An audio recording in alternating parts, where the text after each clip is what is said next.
There were no extra workouts. A lot of guys did not have pro days, and that hurts. So I think that's the first impact of going virtual. But secondly, you're getting drafted and you're going to work for this team and you have no familiarity of the season, at least of the city, I should say. At least most guys won't, unless they're a hometown kid going to play for their favorite team that they watched growing up. So that's going to be an adjustment.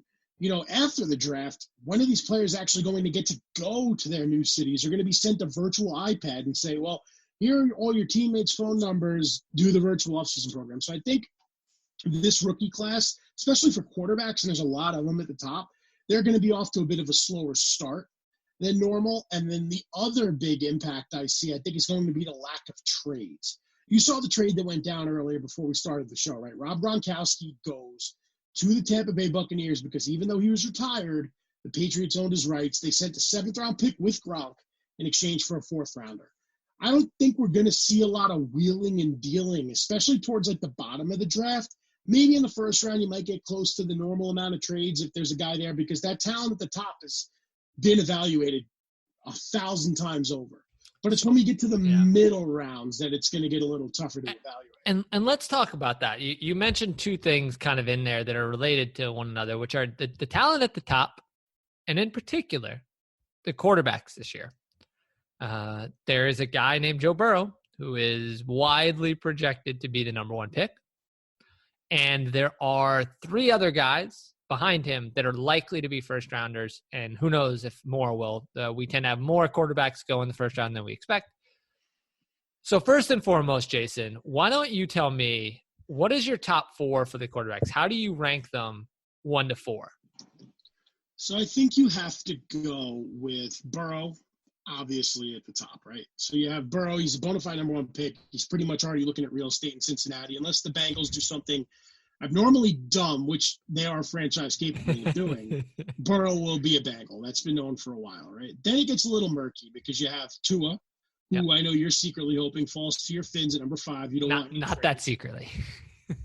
But then you could see it drop a little bit because the next name, logically, is Justin Herbert, who I think would have been a higher pick had he come out last year, elected to spend another year at Oregon.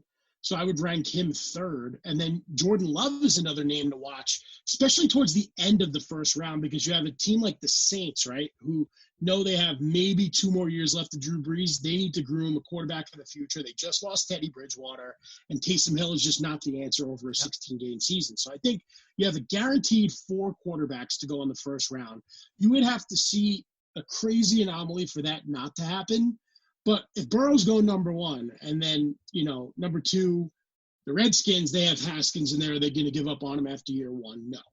The Lions at 3, they have Stafford there, but for how much longer? They have a huge need at corner. Jeff Okudah is probably the most likely guy there. Yeah. The Giants at 4 just picked Daniel Jones last year. So I think Burrow goes 1, and then you being a Dolphins fan, you have to feel pretty confident that Tua will be there at 5. I mean, I rank it the same as you. I think Jalen Hurts might go in the first round, and this is not based on any intel, but I'll tell you something that I've learned. Teams like quarterbacks, Jason. This is from my years of NFL experience. Teams like quarterbacks, and it turns out quarterback is an important position for your team. If you don't have a quarterback. NFL insider Ben McDonald, everybody. Yeah. You just sounded like Jaworski. That was good. So I think when you really look at this, you're going to see the top 3 guys go in the top 6 picks. You're going to see Burrow go number 1.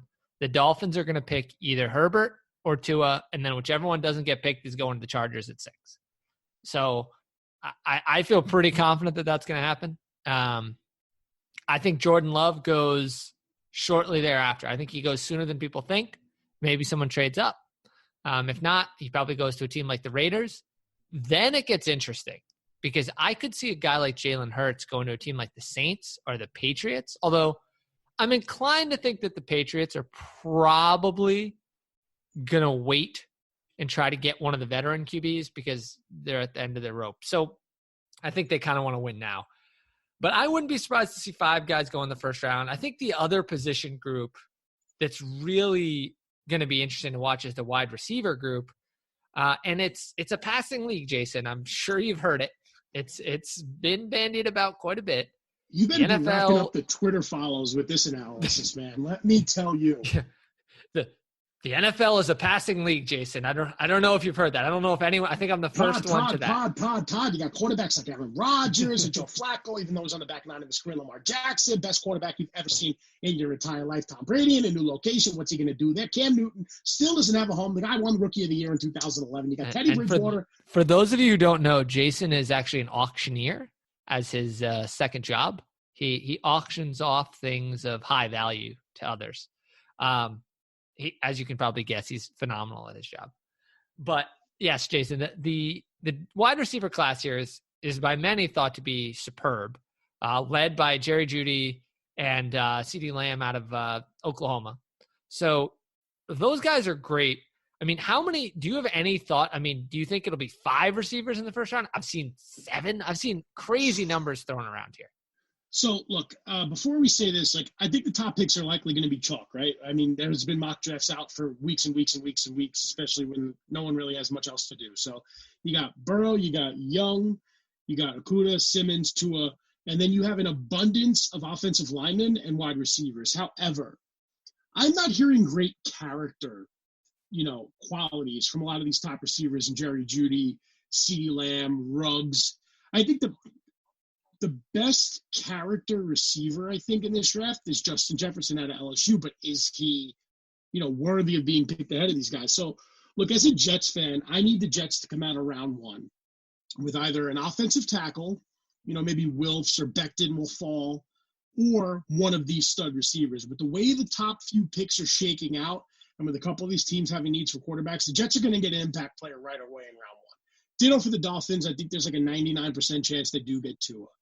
But it's just Joe Douglas as the Jets GM has to be very careful with who he picks because the Jets have had a ton of poor character picks. And this too, being a Dolphins fan, over the last few years, they need a nice foundation to bring along with Sam Darnold and Jamal Adams, who they better not trade, and just keep adding to this core because the Jets have historically been a terrible drafting team, and I'm hoping Douglas could shake that. So getting back to your original question, Ben, an abundance of linemen, an abundance of receivers. I just hope that these receivers, don't just go into these locker rooms thinking they're the man, and then they end up having problems in their career. I mean, I'm looking at one draft that came out today. They have CeeDee Lamb going to the Raiders, which is terrifying because you're going to have a rookie as eccentric as CeeDee Lamb in Vegas as a rookie. A little dicey. And then Jerry Jeudy going right after him to the Niners, which I think would be an incredible pick to replace Emmanuel Sanders to play with Deebo Samuel and Jimmy Garoppolo, who's only going to throw the ball 6 times a game now instead of 4.